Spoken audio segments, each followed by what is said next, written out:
The next step is how to pick the right keywords to rank.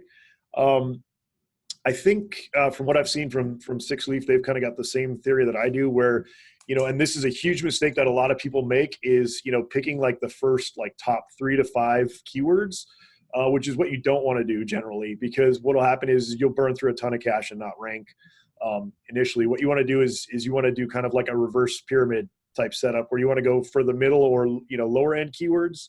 And then once you get ranked for those, that's when you start, going towards the larger volume, harder keywords. The reason for that is, once you start with the lower long tail and the medium tail keywords, those are actually going to pull your rank, and they're going to start pulling your whole listing up. So once you get to that point, you're starting at a higher baseline. If you start from 0, it's going to be really, really hard to rank for those keywords. Yeah, I mean, I actually agree. That's the way I prefer to do things. I know the general strategy, the most popular one, is to go after the most relevant keywords and the highest ones. And again, as long as if you've got the budget to do it, then go for it. I don't know if I would necessarily go after a super aggressive, if there's a keyword that like beard oil and you have 0 reviews and you don't have a review system in place. I don't know if I would go after that only one, but I love going after the low volume and mid volume keywords because number one, they're easier to go after.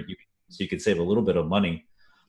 But you do your keyword research first. You might be able to identify several mid-volume or low-volume keywords that your main competitors aren't on because they don't care, because they've been doing it forever and they're happy with what they got. But it could be easier for you to convert on those too. So, and another thing too that a lot of people don't realize, like I'm a huge nerd and I test stuff all the time, and probably it's a fault of mine. But if I've done this several times, and I actually wrote an article over the summer about it. You can target multiple keywords that have the same keyword, the same seed word in it. If you target them at the same time, it can boost the rankings of that core keyword. Now, it doesn't mean I can target a bunch of low volume keywords that have beard oil in them and then just magically be on page 1 for beard oil. But it does help that seed, that if you do it right, it does help that seed word. Yeah, that's a good point, actually, and that rarely gets mentioned. So I'm glad you mentioned that. That is an absolutely a great technique. So what Barcus is talking about is, like, say, once again, we love the water bottle example. So say your target, was a water bottle. You would do, stainless steel water bottle for bike, water bottle with straw, because in all of those phrases, we're going after the main phrase of water bottles. So that way we're converting on those long tails, and then we're also getting a little bit of juice for that, because the way that Amazon ranks that, they're ranking each individual keyword along with the phrase. So you're getting a little bit of juice every time one of those keywords converts. And that's actually a really, really good technique, is to target variations of phrases to target your main phrase. A lot of things that I see people do too is they'll use tools to find keywords, which is great. It's great to use tools. They can very quickly search all of the keywords at one time and scrape them. But then often people will not actually go out on Amazon and look at that keyword. They won't put it right in the search bar and see what kind of products come up for that keyword.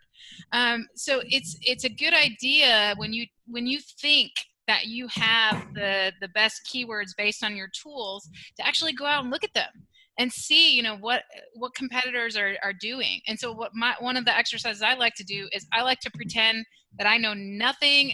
I just know that I need a bottle that holds water and stays cold, right? And I'll start typing and see what Amazon and Google, because I try to rank for both when I write my listings, right? I try to see what Amazon and Google are suggesting to me. And I often discover keywords that that maybe the tools wouldn't have given me. Or, maybe I hadn't, thought of that in that of my product being called that. So often people will look at a competitor and go, oh, that's my main keyword. It's the same one that they're going for, right? And you might miss out on, a pocket, kind of like Barcus was talking about, where it's, underutilized and your competitors aren't even selling there, but customers are looking there for a product like yours.